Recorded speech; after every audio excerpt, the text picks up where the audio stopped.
नमस्ते। देश भर के ताजा खबरों के साथ मैं मनीष पारकर न्यूज में आपका स्वागत करता हूं। पारकर न्यूज, हर खबर आप तक। हमलावरों को ढूंढ ढूंढ कर मारेंगे। बाइडेन के इस ऐलान का मतलब क्या है? क्या अफगानिस्तान में रुकने जा रहा है यूएस? काबुल सीरियल ब्लास्ट में 1 दर्जन अमेरिकी सैनिकों की मौत। जो बाइडेन ने कहा हमलावरों को खत्म कर देंगे। अफगानिस्तान से 31 अगस्त तक अपनी सेना वापसी का ऐलान कर चुके अमेरिका के सामने बड़ा संकट पैदा हो गया है।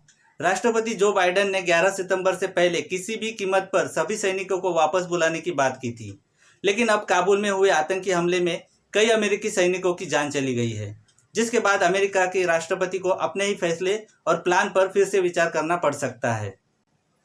काबुल एयरपोर्ट पर हुए सीरियल ब्लास्ट में 1 दर्जन से अधिक अमेरिकी सैनिकों की मौत हो गई है, जो एयरपोर्ट को कंट्रोल किए हुए थे।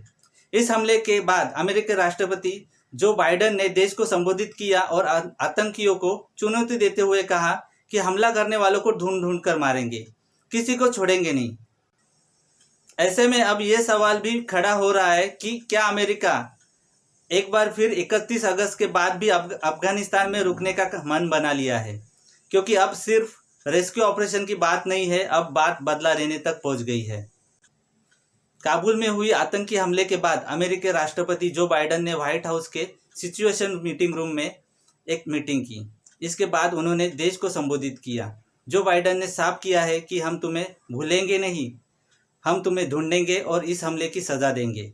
अमेरिकी राष्ट्रपति ने कहा कि उन्होंने अमेरिका सेना से आतंकियों को मुंह तोड़ जवाब देने के ऑप्शंस देने को कहा है। जो बाइडेन ने अपने संबोधन में कहा कि हम आतंकियों को मुंह तोड़ जवाब देंगे, लेकिन इसका तरीका और समय हम खुद चुनेंगे। लेकिन मैं साफ कर देना चाहता हूं कि आईएसआईएस के आतंकी बिल्कुल भी जीतेंगे नहीं।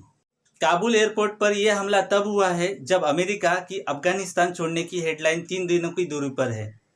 ऐसे में अभी यह सवाल खड़ा हो रहा है कि क्या अब भी अमेरिका सैनिक 31 अगस्त को ही काबुल एयरपोर्ट छोड़ देंगे, क्योंकि जो बाइडेन ने अभी तक ये साफ किया है कि वो 20 साल से चली आ रही इस जंग को यही खत्म करना चाह रहे हैं, क्योंकि इसमें अमेरिकी सैनिकों का नुकसान है। हालांकि काबुल एयरपोर्ट पर 13 अमेरिकी सैनिकों के मारे जाने से तस्वीर पूरी तरह से बदल दी है, क्योंकि अब अमेरिका भी जो बाइडेन पर एक्शन का दबाव बना रही है। अगर 31 अगस्त को अमेरिका सैनिक पूरी तरह से काबुल छोड़ देते हैं तो घरेलू राजनीति के साथ वैश्विक राजनीति में भी जो बाइडेन की छवि को नुकसान पहुंचेगा। अगर जो बाइडेन आतंकियों को खत्म करने की बात कर रहे हैं तो इसके लिए अमेरिका सैनिकों को काबुल और अफगानिस्तान के अन्य इलाकों में होना जरूरी है। यही कारण है कि अमेरिकी एक्सपर्ट भी इस बात की ओर संकेत दे रहे हैं कि 31 अगस्त के बाद भी अमेरिका की मौजूदगी वहां पर रह सकती है। लेकिन जो बाइडेन पहले भी कह चुके हैं कि रेस्क्यू ऑपरेशन 31 अगस्त के बाद भी चलाया जा सकता है।